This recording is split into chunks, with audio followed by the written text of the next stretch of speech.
Falando de evolução, o que nós precisamos saber sobre esse assunto? Aquilo que eu te disse lá na dica, tudo. Mas nós vamos começar a falar de 3 teorias evolucionistas. A primeira, Lamarck, Jean-Baptiste Lamarck. A segunda, Darwin, Charles Darwin. E a terceira, o neodarwinismo, que tem como um dos grandes preconizadores o Wallace. Precisamos saber o que sobre essas teorias. Primeiro, Lamarck. Você tem que ter a capacidade de relacionar as teorias lamarquistas, as teorias darwinistas e o neodarwinismo.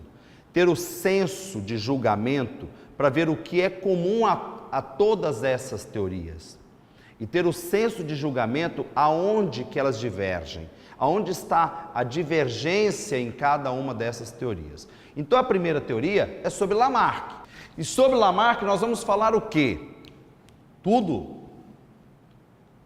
Lamarck propôs aquela teoria que todo adolescente adora ouvir, né? Lei do uso e desuso. Não se iluda, não vai crescer. Você pode até desenvolver a sua capacidade mental, mas não pense que o teu cérebro vai crescer por se dedicar nesse sentido. Vamos comigo?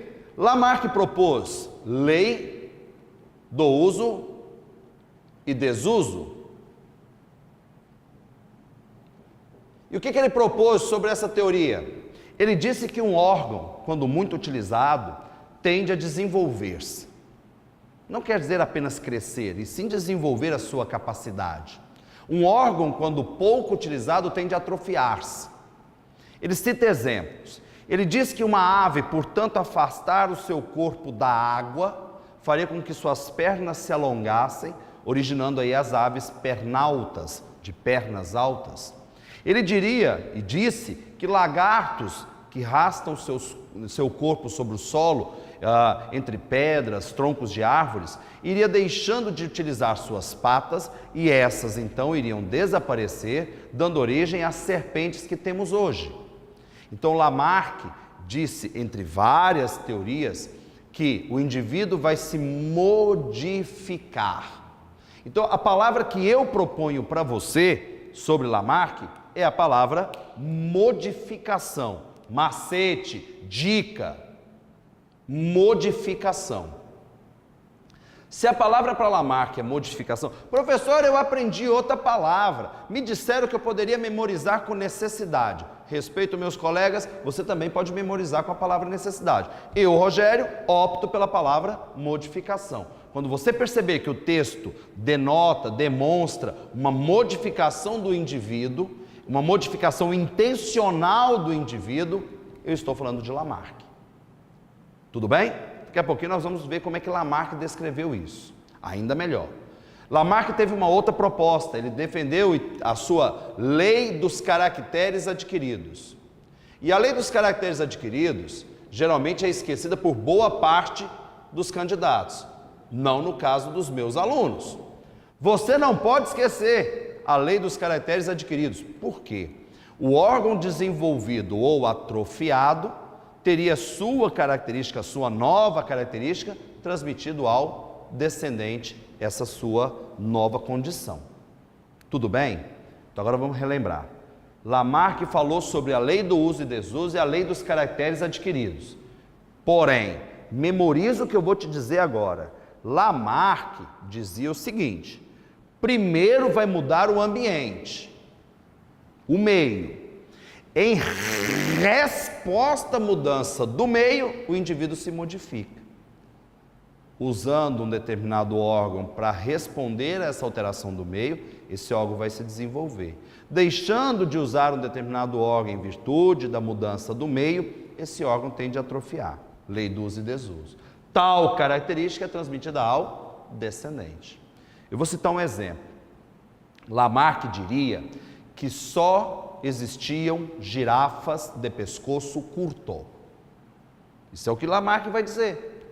Vem um longo período de seca, acaba com a vegetação rasteira. As girafas de pescoço curto, não tendo vegetação rasteira, vão ter que se modificar. Pergunta: quem mudou primeiro, o ambiente ou o indivíduo? Exatamente isso. Primeiro mudou o ambiente e depois a girafa se modifica em resposta a uma condição que o ambiente, respondendo a uma nova necessidade, como os professores costumam dizer, e eu prefiro utilizar o termo modificação. Ficou claro até aí? Ela vai esticar o seu pescoço, alcançando a vegetação no alto das árvores. Essa nova característica dela, que é ter o pescoço longo, será transmitida ao descendente, que passa a nascer com o pescoço longo. Tudo bem até aí? Então agora vamos lá, passar para a ideia que Darwin diria sobre o mesmo assunto, para que você possa fazer essa comparação. Darwin diria não. Lamarck, você está equivocado. Nós tínhamos tanto girafa de pescoço curto, como girafa de pescoço longo. Quem diria isso? Darwin, Charles Darwin. Então quando Darwin disse que existiam girafas de pescoço curto e girafas de pescoço longo, ele já deu a primeira informação sobre a sua teoria. As variações já existem. Segundo Darwin. As variações já existem. O meio vai selecionar entre essas variações. Palavra que eu usei, selecionar. Por quê? Porque ele, Darwin, defendeu a teoria da seleção natural. O que eu preciso lembrar sobre essa teoria? Vamos para a ideia da girafa? Longo e curto, variação já existente. Darwin disse, veio um longo período de seca. Opa! Essa frase, pergunta, estava na teoria de Lamarck ou de Darwin? Resposta, na dos dois. Então, tanto Lamarck quanto Darwin concordavam com esse longo período de seca.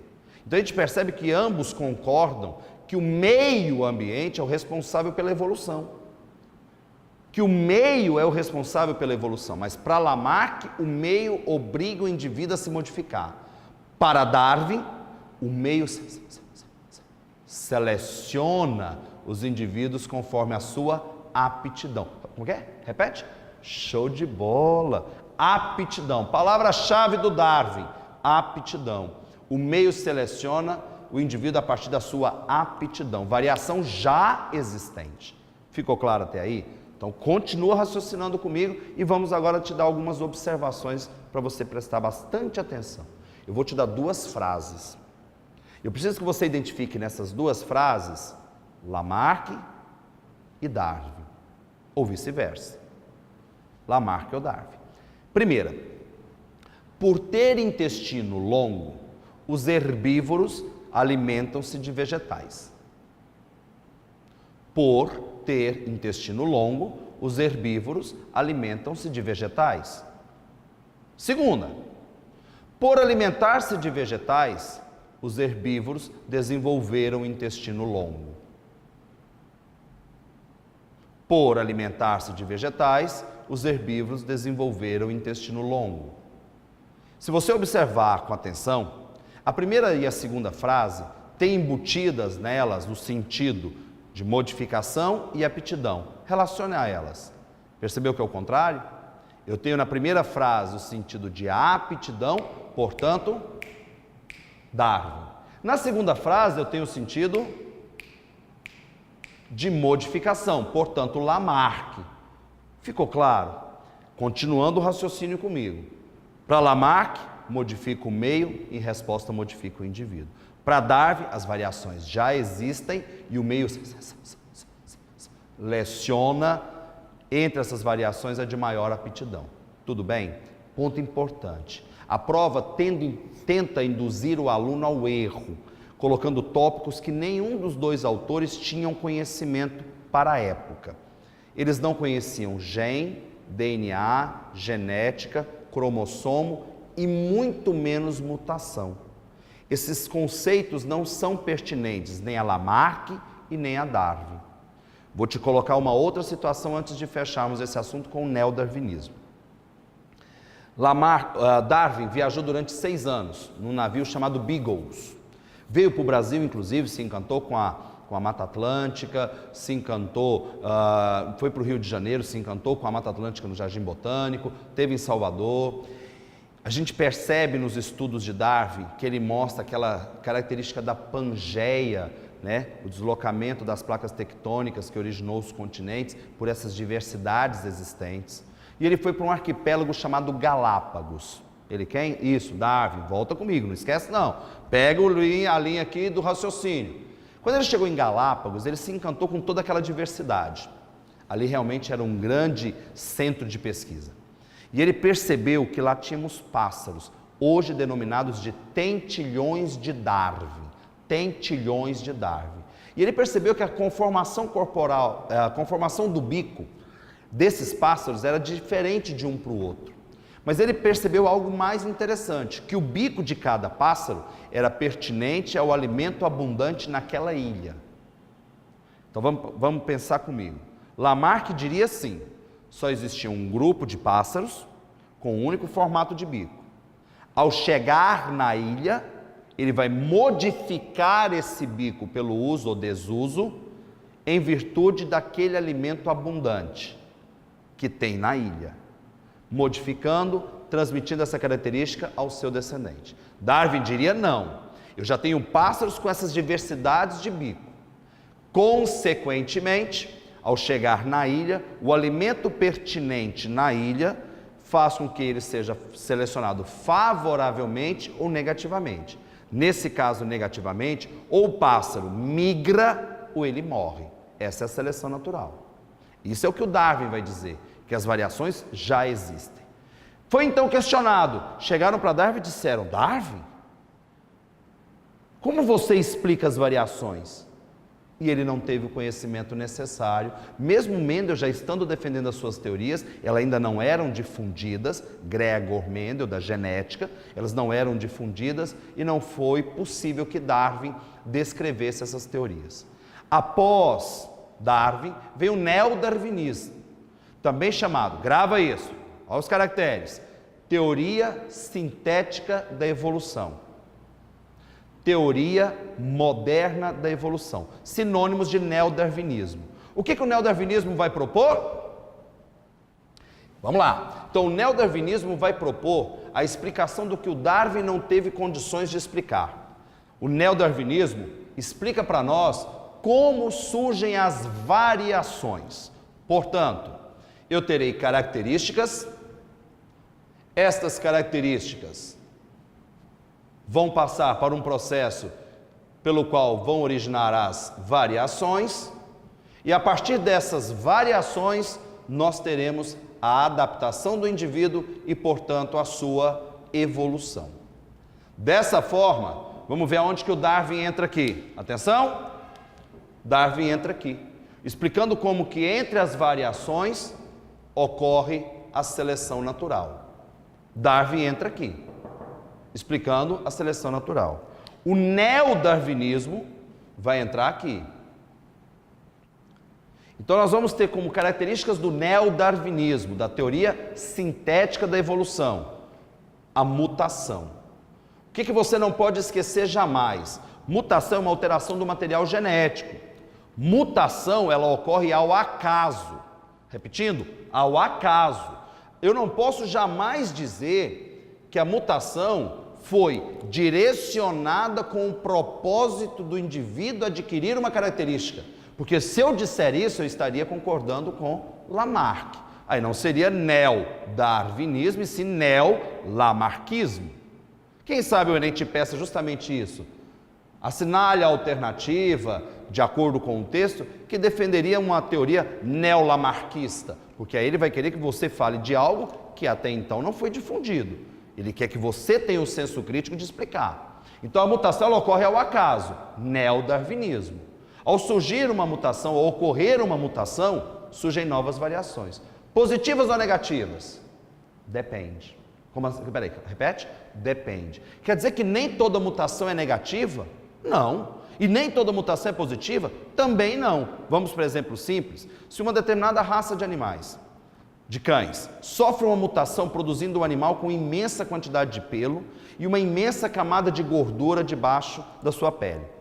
Eu te pergunto, essa variação é positiva ou negativa? Fantástico?